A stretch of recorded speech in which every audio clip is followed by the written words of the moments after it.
ہر ایک کی تمنا ہے کہ ہمارا ملک ایک اچھا ملک ہو، ہماری ریاست ایک اچھی ریاست ہو۔ تو اچھا ملک، اچھی ریاست کسے کہتے ہیں؟ 3 شعبے ہیں جو صحیح اپنے آپ کو کرنے کی کوشش کریں گے تو امن قائم ہوگا۔ ایک پہلے نمبر پہ عوام، کہ عوام خود امن کے طلبگار ہوں۔ دوسرے نمبر پر، چونکہ اب تو پولیس کو غلط راستوں پہ عوام چلاتے ہیں، جھوٹے مقدمے درج کراتے ہیں، جھوٹے پرچے کرواتے ہیں، قتل کے مقدمے میں بے گناہوں کے نام لکھ دیتے ہیں۔ تو ہم پولیس والا کوئی سن رہا ہے تو ابراہیم علیہ السلام کی ایک دعا ہے، اور اس دعا میں ہمیں چند اصول ملے ہیں، وہ بتانا چاہتا ہوں۔ ہر ایک کی تمنا ہے کہ ہمارا ملک ایک اچھا ملک ہو، ہماری ریاست ایک اچھی ریاست ہو۔ تو اچھا ملک، اچھی ریاست کسے کہتے ہیں؟ اس کو ابراہیم علیہ السلام نے اپنی دعا کے ذریعے سے اشارتاً پیش کیا ہے۔ جب مکے کی بنیاد رکھی تو ابراہیم علیہ السلام نے پہلی دعا کی، وَإِذْ قَالَ إِبْرَاهِيمُ رَبِّ اجْعَلْ هَذَا الْبَلَدَ آمِنًا، یا اللہ اس شہر کو امن والا بنا۔ ایک دعا، وَارْزُقْهُم مِّنَ الثَّمَرَاتِ، یا اللہ ان کو روٹی کھلا، نہیں ان کو پھل کھلا۔ روٹی نہیں مانگی، پھل فروٹ مانگا۔ ٹھیک ہے، میں بعد میں وضاحت کرتا ہوں۔ تیسرا کیا مانگا؟ ربنا وابعث فیہم رسولا منہم یتلو علیہم آیاتک ویعلمہم الکتاب ویزکیہم، ان میں کوئی راہبر بھیج، رسول بھیج جو انہیں تیرا کلام سمجھائے اور تیری کتاب سکھائے اور تیری اور حکمت سکھائے اور انہیں اچھا انسان بنائے، یزکیہم، اچھا انسان بنائے۔ کسی بھی فلاحی ملک کے لیے یہ 3 بنیادیں۔ پہلی کیا ہے کہ وہ پرامن ہو، وہ ملک پرامن ہو، کہ امن کے بغیر کوئی منصوب۔ پاکستان سے لوگ پیسہ نکال کے کیوں چلیں گے؟ امن کوئی نہیں۔ اور پاکستانی خود پیسے نکال کے کوئی کہیں نکل گیا، کوئی کہیں نکل گیا، امن کوئی نہیں۔ امن کے لیے 3 شعبے ہیں جو صحیح اپنے آپ کو کرنے کی کوشش کریں گے تو امن قائم ہوگا۔ ایک پہلے نمبر پہ عوام، کہ عوام خود امن کے طلبگار۔ دوسرے نمبر پر پولیس، اور تیسرے نمبر پر عدالت۔ لوگوں میں دیانتداری ہو تو ویسے ہی امن قائم ہو جائے گا۔ لوگوں میں کھوٹ ہو اور پولیس میں دیانتداری ہو تو کھوٹے دب جائیں گے، رک جائیں گے۔ پولیس میں کھوٹ ہو اور عدالتوں میں دیانتداری ہو اور انصاف ہو تو پولیس بھی دب جائے گی، رک جائے گی۔ اب مسئلہ اس وقت یہ ہے کہ ہم عوامی طور پر بھی بددیانت ہیں، پولیس کی سطح پر بھی بددیانت ہیں، اور ہمارے عدالت بھی بددیانت۔ بددیانت سے میری مراد ہے یہ نہیں کہ ہمارے پاس کوئی جج، کوئی وکیل دیانتدار نہیں، بہت سے ہیں، لیکن نظام عدل جس میں انصاف ملتے ملتے عمر گزر جائے، اس پر بھی اللہ کی لعنت۔ یہ 20 سال کے بعد کیس کا فیصلہ ہو رہا ہے۔ ایک آدمی 20 برس جیل میں پڑا ہوا ہے، 20 برس کے بعد فیصلہ ہوتا ہے کہ آپ بری و ذمہ ہیں، آپ کے ذمہ کچھ نہیں ہے، تو اس کو بھی انصاف نہیں کہتے، یہ بھی ظلم عظیم ہے۔ تو بچوں، پہلی چیز یہ ہے کہ عوام میں امن کی طلب ہو، اور امن کی طلب کے لیے میں کوئی قانون سے نہیں ہوگا، آپ سے ابتدا کرتا ہوں۔ آپ پوری دنیا کے لیے پرامن بن جاؤ۔ کبھی آپ نے سوچا السلام علیکم ورحمۃ اللہ، السلام علیکم ورحمۃ اللہ؟ ایک بات، ہم ملتے ہیں السلام علیکم، تو وعلیکم السلام۔ میرے نبی نے فرمایا جنت میں نہیں جا سکتے جب تک محبت نہ کرو، اور محبت نہیں کر سکتے، جنت میں نہیں جا سکتے جب تک ایمان نہ لاؤ، اور ایمان نہیں بن سکتا جب تک محبت نہ کرو، اور محبت بن نہیں سکتی جب تک ایک دوسرے کو سلام نہ کرو۔ اس کا عام مطلب یہ لیا جاتا ہے کہ ایک دوسرے کو السلام علیکم کہو، یہ بھی ٹھیک ہے، لیکن اس سے جو میں اس سے اگلا مطلب بیان کرنے لگا ہوں، السلام علیکم، آپ پر سلامتی ہو، ایک پیغام ہے کہ میرے بھائی میں آپ کو کبھی کوئی دکھ نہیں پہنچاؤں گا، میں آپ کے لیے سلامتی ہی سلامتی ہوں، میری طرف سے آپ کو کوئی دکھ نہیں پہنچے گا۔ شکھان کیا کمال! السلام علیکم، ادھر جتنے نمازی ہیں بھائی تم سب کو میری طرف سے سلام ہو، میں تمہارے لیے سلامتی ہوں، کوئی دکھ نہیں پہنچاؤں گا۔ السلام علیکم بھائی، آپ جتنے اس طرف بیٹھے ہو آپ سب کو میرا سلام ہو، میری طرف سے آپ کو کوئی دکھ نہیں پہنچے گا۔ ہم میں ہر فرد دوسرے کے لیے امن بن جائے۔ کوئی ایسا میرے بچوں شعبہ نہیں ہے کہ حکومت ہاتھ میں آئے گی تو دین آ جائے گا۔ دین ایک صفت ہے جو سیکھنے سے حاصل ہوتی۔ دیکھو نا، میں ابھی اعلان کروں کہ تم سب کل تک سب بخاری کے حافظ بن جاؤ، جو نہیں بنے گا اس کا سر کاٹ دوں گا، بن سکو گے؟ نہیں۔ میں اعلان کروں کل تک سارے بخاری شریف کے حافظ بن جاؤ تو ایک ایک کو 10 کروڑ انعام دوں گا، بن جاؤ گے؟ نہیں۔ میں تمہارے پاؤں پکڑ لوں، تم میرے شاگرد ہو، میرے بچے ہو، کل تک مجھے بخاری کا حافظ بن کے دکھا دو، میری منتوں سے تم بچ جاؤ گے؟ کوئی ادھر مشین ہے بھائی ادھر سے ڈالوں تو میں غیر حافظ اور ادھر سے نکالوں حافظ، کوئی ہے ایسی مشین؟ ہے کوئی نہیں۔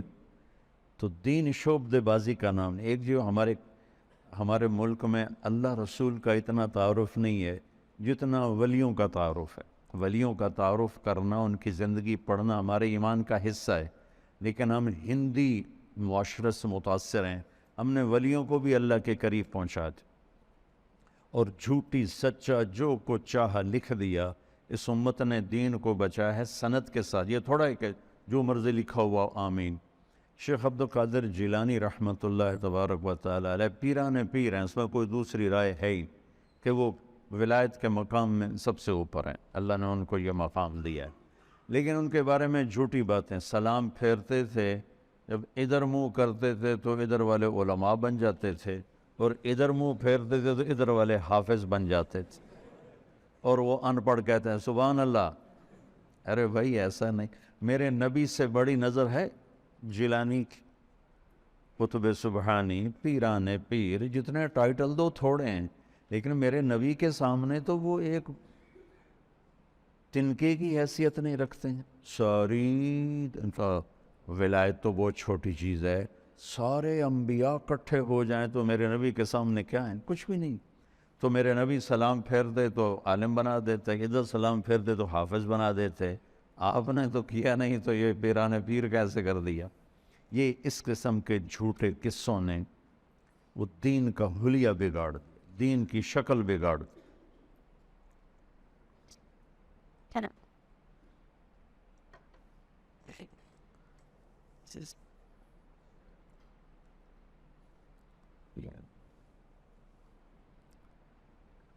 ہم ایک دوسرے کے لیے امن بنے، سلامتی بنے، پر امن بن جائیں تو معاشرے میں تبدیلی آنی شروع ہو جائے۔ کوئی ایسا پھوکا نہیں، دم نہیں، درود نہیں، حکومت نہیں۔ میرے نبی نے کس طرح آہستہ آہستہ آہستہ 23 سال میں امت بنائی، آتے ہی نہیں ایک نظر ڈالو اور یہ ہو جائے وہ ہو جائے، یہ سب ایسی کچی باتیں ہیں۔ نظر کا اثر ہے، صحبت کا اثر ہے، صحبت کی تاثیر ہے، کوئی شک نہیں۔ نظر پڑ کے لوگوں کی زندگیاں پلٹ جاتی ہیں، کوئی شک نہیں، لیکن اس کو بچانے کے لیے، اس زندگی پہ باقی رہنے کے لیے جان مارنی پڑتی ہے، تب جا کے وہ باقی رہتا ہے، ورنہ یوں ہاتھوں سے اڑ جاتا ہے۔ تو اس ملک کو اگر ہم پرامن بنانا چاہتے ہیں تو آپ پرامن ہو جائیں، اور آپ کے لیے پرامن ہونے کی بات یہ ہے کہ فرقہ واریت کی آگ لگانا چھوڑ دیں۔ ہم نے علماء دیوبند سے پڑھا ہے، ہم ان کی تحقیق پر راضی ہیں، مطمئن ہیں، لیکن ہم باقی تمام مکاتب فکر کے علماء کی اور ان کی ترجیحات کی عزت کرتے ہیں، احترام کرتے ہیں، اور ان کو ہم مسلمان سمجھ کر اپنا بھائی سمجھتے۔ وہ ہمیں کافر کہیں تو ہم انہیں معذور سمجھتے، وہ ہمیں گستاخ رسول کہیں تو ہم انہیں معذور سمجھتے، وہ ہمارے سلام کا جواب بھی نہیں دیتے، ہم انہیں معذور سمجھتے ہیں کہ ان کو ہمارے بارے میں غلط فہمی ہے۔ اس غلط فہمی کو ہم ضد کے ساتھ دور نہیں کریں گے، محبت کے ساتھ دور کریں۔ گالی کا جواب گالی نہیں ہوتا۔ مولانا اسعد بن حسین احمد مدنی، ٹھیک ہے، سمجھ میں آ گیا نام؟ 1972 میں پاکستان آئے۔ میں رائمنڈ سے پہلے تو لمبے پڑھتا رہا، جو اب ہمارے پاس ہے مدرسہ۔ وہ ملتان آئے تو ہم سارے گئے ان کا بیان سننے۔ 70 کی دہائی خطابت کا سورج چمک رہا تھا، اب تو خطیب ہی کوئی نہیں رہے، خطابت مجمع لگ جاتے تھے، تو سارے خطیب سامنے بیٹھے، پہلی رو میں سب بڑے بڑے خطیب، ہماری زبان میں کہتے ہیں ٹھکن خطیب، تو یہ بڑا ٹھکن ذمہ دار، تو یہ بڑا ٹھکن پہلوان، سارے ضیاء القاسمی، عبد المجید ندیم اور عبد الشکور دین پوری، لقمان علی پوری، اور سورے۔ تو سنو، مجھے دیکھو، انہوں نے یوں گی کہا، جتنا تم لوگوں نے ہمیں نقصان پہنچایا ہے اتنا غیروں نے بھی نہیں پہنچایا۔ میں گواہ ہوں، سمعتہ اذنایا ووعاہ قلبی، میرے کانوں نے سنا، میری آنکھوں نے دیکھا، میرے دل نے اس کو محفوظ کیا۔ جتنا تم لوگوں نے ہمیں نقصان پہنچایا ہے اتنا غیروں نے بھی نہیں، کہ تم گالی کا جواب گالی سے دیتے ہو، اور ہمارے اکابر گالی کا جواب دعا سے دیتے تھے۔ یہ تم میں چاہتا ہوں، ہم اس ملک میں پرامن بن جائیں، غیبت چھوڑ دیں، جھوٹ چھوڑ دیں، بددیانتی چھوڑ دیں، تاجر ہیں ملاوٹ چھوڑ دیں، کھوٹ چھوڑ دیں، افسر ہیں رشوت چھوڑ دیں، حکومت کو لوٹنا چھوڑ دیں، لوگوں کو لوٹنا چھوڑ دیں، مزدور ہیں اپنی مزدوری میں ڈنڈی نہ ماریں، مستری ہیں وہ مستری ہی کیا جو ایک دن کا کام ایک مہینے میں نہ کرے، یہ ان مستریوں میں مشہور ہے۔ تو مستری وہ جڑا ایک دن دا کام ایک مہینے چ کرے۔ تو جس شعبے سے متعلق ہیں، سچائی، دیانتداری، انصاف، اس کو لیں، تو ہم اپنی ذات سے شروع کریں۔ ملک پرامن ہوگا تو آگے نظام چلے گا۔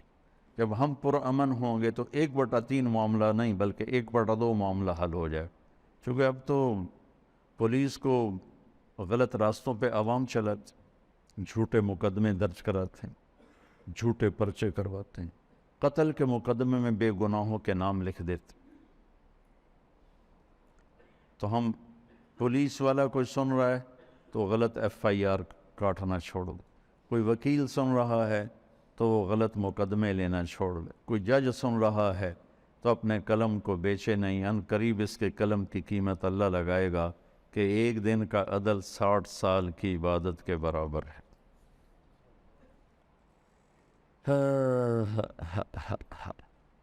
جب ملک پرامن ہوتا ہے تو دوسری چیز پھر مانگی کیا کہ اللہ تعالیٰ ان کو روٹی نہیں کہا کہ ان کو پھل فروٹ، کیلے، سیب، امب، سنگترے، مٹھے، انار، یا اللہ ان کو یہ کھلا۔ اچھا، تو یہ تو پیسوں سے آتے ہیں نا، تو اس سے میں یہ بات بیان کر رہا ہوں کہ دوسری بات مانگی کہ یا اللہ ان کی معیشت مضبوط ہو، یہ سکھی ہوں، خوشحال ہوں، اکانومی ٹھیک ہو۔ اکانومی ٹھیک کرنے کے لیے کیا کس چیز کی ضرورت ہے؟ ہمارے تاجر دیانتدار ہو جائیں۔ ایک جگہ کچھ لوگ بیٹھے تھے کہ ساری ٹیکسٹائل انڈسٹری تباہ ہو گئی، تو ایک نے کہا اس میں حکومت کا جرم تھوڑا ہے اور ہماری بددیانتی کا جرم زیادہ ہے۔ ہمارے تاجر دیانتدار بن جائیں۔ وہ بینکوں کو دھوکہ دیتے ہیں، وہ اوور ایسیس کر کے اپنی چیزوں کے بدلے میں قرضے لیتے ہیں، پھر وہ پیسے پہلے سے ہی غائب کر دیتے ہیں، اور اس طرح ایک بددیانتی کا سلسلہ چلتا ہے۔ ذمہ دار جابر ہیں، غریب کو مزدوری نہیں دیتے، تاجر بددیانت ہیں۔ تو ہمارے تاجر دیانتدار ہو جائیں اور ذمہ دار رحم دل نرم دل ہو جائیں اور مزدور محنتی ہو جائیں تو ہماری اکانومی ٹھیک ہو جائے۔ یہ قرضے لے لے کر چلنا یہ تو اپنے آپ کو تباہ کرنے والی بات۔ معیشت کے درست ہونے، جتنے یہودی ہیں آپس میں سودی قرضے نہیں لیتے، ان کے اپنے بینک ہیں، وہ سود پہ قرضہ نہیں دیتے۔ تو ہمارا تاجر اپنے بازار میں سچائی لے آئے، دیانتداری لے آئے اور سود کو نکال دے اور جھوٹ کو نکال دے، تو ملک کی معیشت بحال ہو جائے گی۔ جب تک سود باقی ہے، جھوٹ باقی ہے، اور ایک اور چیز ادھار، ہمارا سارا کاروبار ادھار پہ چلا گیا، تو وہ اتنا خوفناک ہو گیا ہے کہ ادھار لیتے ہیں، ادھار دیتے ہیں، تو چیزوں کی اصلی قیمتیں چھپ کے رہ گئیں۔ تو معیشت کو مضبوط بنانے کے لیے دیانتداری، سچائی، سود سے پاک، سٹے سے پاک، جوئے سے پاک اور ادھار سے پاک جب کاروبار ہوگا تو معیشت مضبوط ہو جائے گی۔ اور ذمہ داروں میں محنت کوئی نہیں، زمینیں ٹھیکے پہ دے دیتے ہیں اور خود بیٹھ کے حقے پیتے رہتے ہیں، تاش کھیلتے رہتے ہیں۔ مجھے یاد ہے ہمارے بزرگ جب ہم چھوٹے چھوٹے تھے، صبح گرمیوں میں 7 بجے نوکروں کا کام تھا، منجیاں پا دیو بھائی، حقے لا دیو، پانی دا ترکا کرو، بجلی نہیں ہوتی تھی نا، پانی کا چھڑکاؤ، اور لسیوں کے جگ اور مٹکے ٹھنڈے پانی کے رکھ دو۔ اور اس کے بعد ہمارے بزرگ آتے اور 7 بجے 7:30 تاش کی بازی شروع ہوتی اور 12 بجے تک تاش ہی چل رہی۔ 12 بجے جا کے روٹیاں کھاتے، روٹی کھا کے کوئی تھوڑی دیر وہاں لیٹتے، 2 بجے آ کر پھر تاش کی بازی چلتی اور مغرب کی نماز تک چلتی۔ ان حضرات مٹی تے سوا کرنی سے، تو جہاں ذمہ دار ایسے ہوں وہاں معیشت کہاں سے ابھرے گی؟ محنت کے بغیر اللہ دیتا نہیں۔ تو تمہارا اس معاشرے میں کردار کیا ہونا چاہیے معیشت کو مضبوط بنانے کے لیے؟ کہ تم لوگوں کو سود کے بغیر معیشت سمجھاؤ، سچ بولنے پر معیشت کے نفع سمجھاؤ، دیانتداری پر معیشت کے نفع سمجھاؤ۔ تو ملک کے عزت کے ساتھ چلنے کے لیے ضروری ہے کہ وہ خوشحال ہو۔ خوشحالی کے لیے قرضہ نہیں، 2 کاموں کو ٹھیک کرنا پڑے گا، ایک زراعت کو، ایک تجارت کو، دونوں میں سچائی اور دیانتداری کو لانا ہوگا۔ مزدور کو مزدوری پسینہ خشک ہونے سے پہلے دینی ہوگی۔ تیسری بات کیا مانگی ابراہیم علیہ السلام نے؟ کہ یا اللہ ان کی تربیت کے لیے بھی کسی کو بھیج۔ تو نظام تعلیم، میں اسکولوں کے نظام تعلیم کو روتا رہتا ہوں، لیکن ہمارے تو مدرسوں کا نظام تعلیم بھی ایسا ہے کہ اس سے نکل کر جو بچہ باہر آتا ہے، اللہ کی قسم اس بچے کی قربانی میں کبھی شک نہیں کرتا، بلکہ اس کو دونوں ہاتھوں سے سلام کرتا ہوں کہ اس نے 11 سال اپنی زندگی ایک 4 دیواری میں دے دی، لیکن جب وہ نکلتا تو ایک منفی ذہن لے کر نکلتا ہے، نہ اسے قرآن کے ساتھ مناسبت ہوتی ہے، نہ حدیث کے ساتھ مناسبت ہوتی ہے، نہ اسے شریعت پر گہری نظر ہوتی ہے، وہ صرف چند فقہی مسائل جانتا ہے۔ تو کہا یا اللہ ایک نبی بھیج جو ان کے اخلاق بھی بنائے، جو ان کو تزکیہ بھی سکھائے، ان کا تزکیہ بھی کرے، ان کو کتاب بھی سکھائے۔ تو آپ علماء انبیاء کے وارث بننے والے ہو، آپ امت میں جاؤ تو ان کو فرقہ واریت میں نہ پھنساؤ، انہیں ان کو دین سمجھاؤ، انہیں دین کی طرف لے کر آؤ۔ ایک پرانی بات ہے، ایک پروفیسر رائمنڈ آیا اور چلنا شروع کیا، پھر مجھے ملے، کہنے لگے میں رائمنڈ آیا اور 1 ہفتہ میں چپکے سے رہا، تشکیل نہیں کرائی، اور ہر مجلس کو میں نے اٹینڈ کیا کہ کسی مجلس میں مجھے کوئی فرقہ واریت کی بات ملے، لیکن 7 دن میں ایک مجلس میں بھی کسی فرقے کے خلاف جب میں نے بات نہیں سنی تو پھر میں نے چلہ لگایا۔ میں نے کہا تم تو 7 دن کہہ رہے ہو، میں نے 7 سال رائمنڈ میں پڑھا، میں اپنے استادوں کو جو مر گئے ان کے لیے دعا گو ہوں، اللہ ان کے درجے بلند کرے، جو زندہ ہیں میں ان کے پاؤں چومتا ہوں، کہ میں قسم اٹھا کے کہتا ہوں 7 سال میں ہمارے استادوں نے کبھی بھی بریلوی کے خلاف، شیعہ کے خلاف، وہابی کے خلاف، غیر مقلد کے خلاف ایک لفظ نہیں بول، ایک لفظ۔ انہوں نے ہمارے ذہنوں کی تختی صاف کی اور اس میں کوئی منفی چیز لکھنے نہیں دی۔ یہی میں تم میں چاہتا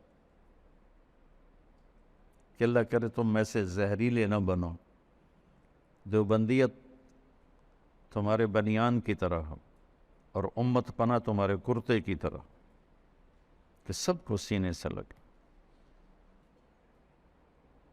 یہ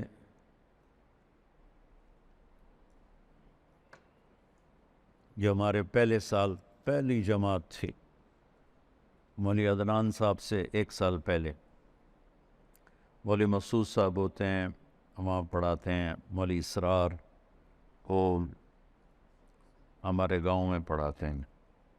میں انہیں سبق پڑھانے ان کے کمرے میں گیا، یہ ادھر پہلا کمرہ، تو تاریخ میرا ذوق ہے، میں پاگلوں کی طرح تاریخ پڑھتا ہوں۔ تو ایک کتاب ریک میں لگی ہوئی تھی اور تھوڑا سا باہر تھی ایسے، تو میری نظر پڑی فتوحات، تو میں نے کہا شاید یہ کسی فاتح کی کتاب ہے تاریخی، تو میں نے جلدی سے نکالی، تو میں نے دیکھا لکھا تھا فتوحات صفدر،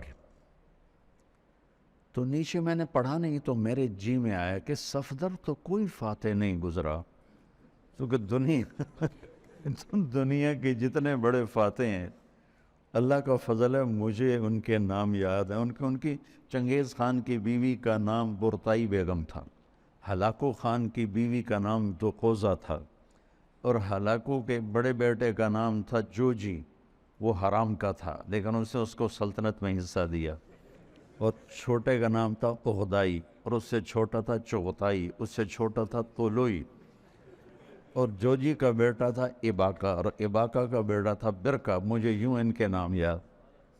تو اب میں کوئی مطالعہ کر کے تھوڑا ہی آیا ہوں، میں نے کہا صفدر کون سا فاتح، نام فتوحات صفدر۔ تو پھر میں نے اندر دیکھا تو میں نے اپنا سر پیٹ لیا، وہ امین صفدر اکاڑوی صاحب نے جو غیر مقلدوں سے مناظرے کیے، وہ کتاب بنی ہوئی تھی، اور فتوحات صفدر۔ اگر سبحان اللہ، واہ واہ کیا علم ہے کہ مسلمانوں سے لڑائی کو فتوحات، بھلا مناظرے کرنا بھی کوئی دین کا کام؟ مناظرے کرنا تو نری کی نری تباہی اور بربادی کا کام، چونکہ ہمارے علماء تاریخ نہیں پڑھتے اور ان کو واہ واہ کرنے والے ہر جگہ مل جاتے ہیں، اور واہ واہ کرنے والوں کا تو حال ہی ہے۔ ایک پیر صاحب سے ہم ملنے گئے، بڑے پیر صاحب، لاکھوں مرید اور بڑے نیک، ایسا نہیں کہ کوئی جاہل، بڑے عالم فاضل۔ تو وہ تشریف فرما تھے، ان کے مریدین بھی تھے، ہم بھی تھے، تو اب وہ کچھ کہنے لگے، تو واللہ میں آپ کو صحیح بتا رہا ہوں، میں آنکھوں سے دیکھا، کانوں سے سنا، وہ کہنے لگے وہ، اس کے بعد کچھ کہنا تھا تو انہوں نے بھی اتنا ہی کہا وہ، ان کا مرید بولے سبحان اللہ سبحان اللہ. میں کہا تھوڑی بیڑی بڑھے کو پیر نو بولن دے کچھ نام رد سبحان اللہ. See, but let me stand here. Yeah. On the plan.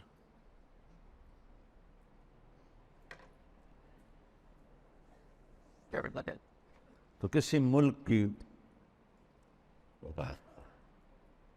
جو ایک فلاحی شکل ہے وہ ان تین چیزوں سے بنتی: امن ہو، معیشت ہو اور تربیت ہو. ہمارے جو دینی مدارس ہیں ان میں بھی تربیت کوئی نہیں رہی. اور اسکول کالج تو کاروباری ادارے ہیں، وہ کوئی تربیتی ادارے کوئی نہیں ہیں. اور والدین ایسے پاگل ہیں کہ اپنی اولاد کو پڑھائی پڑھائی پڑھائی پڑھائی پڑھائی اور اس پوزیشن لو. بچے نفسیاتی مریض ہو. کئی بچے خودکشی کرنے کے اخباروں میں آتے ہیں کہ وہ ٹیسٹ کلیئر نہیں کر سکا، اس نے اپنے آپ کو مار لیا، کہ ماں باپ کا اتنا اندھا دھند پریشر ہوتا. رزق بیٹا پڑھائیوں پر نہیں، ماتھے پر.